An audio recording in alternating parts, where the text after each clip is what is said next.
Hi friends, it's Mr. Wedge, and today we're going to do an ocean scene, and we're going to use tints and shades to create different values with tempera paint. So first I'm going to put my name on the back of a paper and my class code 2- something. Flip it over, and I'm working the landscape way because I'm going to do a seascape.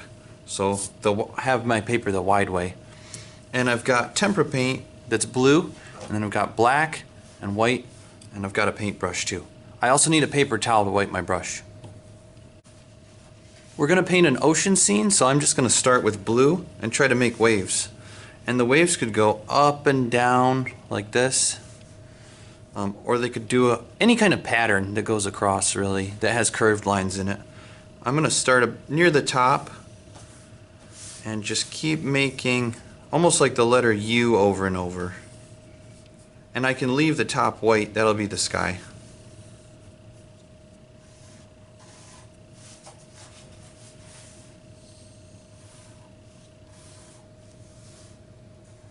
So once you have one row done of waves, you can kind of look at how thick the waves are, and then leave a space that's about twice as thick as your brush strokes. So that's about as thick as my finger, so I'm going to leave 2 fingers space in between and keep using blue and do another row.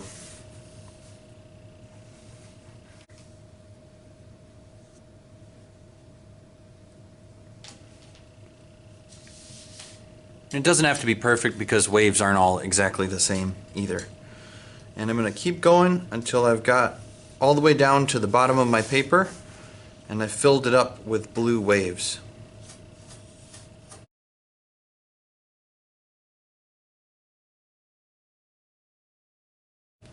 Once your paper is filled up with blue waves, we can switch to different values. And in art, value means light and dark, how light or dark something is. So you know your colors, but you could have light and dark of every color. So I can actually make blue lighter by just adding white to it, and that's called a tint. So I'm going to make a tint that's light blue.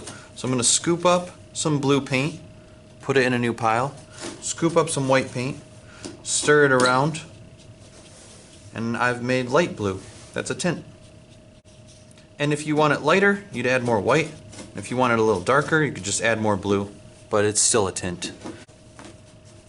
So now I'm going to take my light blue and I'm going to do more waves underneath. So I'm just going to go right underneath my blue waves. I'm going to fill up the white space that's underneath my blue waves, but I'm going to leave some white space under my tint. And that'll be for my darker value. I'm going to keep going all the way across, work my way down again until I filled up my paper. So I have my tints, I have my blue all by itself, and that's called a hue if you just have a color by itself that you haven't tinted or shaded.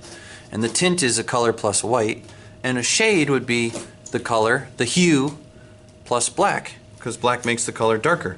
So I'm going to use my paper towel to clean my brush off, because if you mix tints and shades, it usually just turns gray because you're mixing the white and the black together. So I'm going to get my brush clean, and then just like we did with the tints, we're going to take our hue, scoop it up, put it in a new pile, add black, stir it around.